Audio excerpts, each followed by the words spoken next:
नमस्कार, आप देख रहे हैं संसद टीवी की स्पेशल कवरेज और आपके साथ मैं हूं संध्या शर्मा। उपराष्ट्रपति जगदीप धनखड़ ने आईआईटी मद्रास में सेंटर फॉर इनोवेशन यानी नवाचार केंद्र का उद्घाटन किया।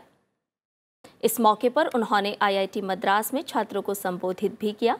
उन्होंने कहा कि पूर्व छात्र किसी भी संस्थान की बड़ी ताकत होते हैं और संस्थाएं पूर्व छात्रों की ख्याति, योगदान और सहयोग से आगे बढ़ती है। इसीलिए उपराष्ट्रपति ने देश के सभी संस्थानों में पूर्व छात्रों का तंत्र विकसित किए जाने की जरूरत बताई।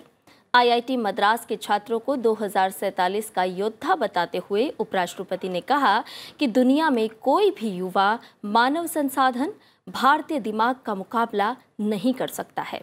उन्होंने दशक के अंत तक भारत दुनिया की तीसरी सबसे बड़ी अर्थव्यवस्था होगा और 2047 तक भारत अपने चरम पर होगा। I have no doubt by turn of the decade, and everyone is voicing the same thing, same sentiment, we'll be the third largest economy in the world. And with warriors of 2047 before me, by that time we'll be at the peak, and no one can do otherwise. I am before whom I call as warriors of 2047. Some of us will be around to see what you will be doing and performing, and the world will be watching in a stunned appreciation. Some of us may not be here, but I can say with confidence, no young human resource in the world can compete with Indian minds, and I have the best before me at the moment.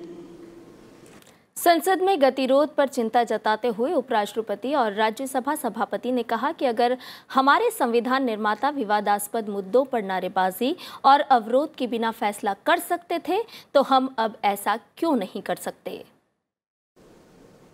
Now there is a model for us. Constituent Assembly engaged into debate for 3 years. Did you see any disruption? Any disturbance? Anyone going to the well? No. If our founding fathers, framers of the Constitution, could decide about constitutional issues, contentious issues, issues by nature very divisive, without shouting, without sloganeering, without engaging into disturbance, without going into the well, without challenging the chair. Why should we do it now? उपराष्ट्रपति जगदीप धनखड़ ने IIT Madras में centre for innovation में विभिन्न परियोजनाओं का दौरा किया। इस दौरान उन्होंने छात्रों के साथ बातचीत भी की। उपराष्ट्रपति ने आईआईटी मद्रास के युवाओं से लीक से हटकर सोचने का आग्रह किया।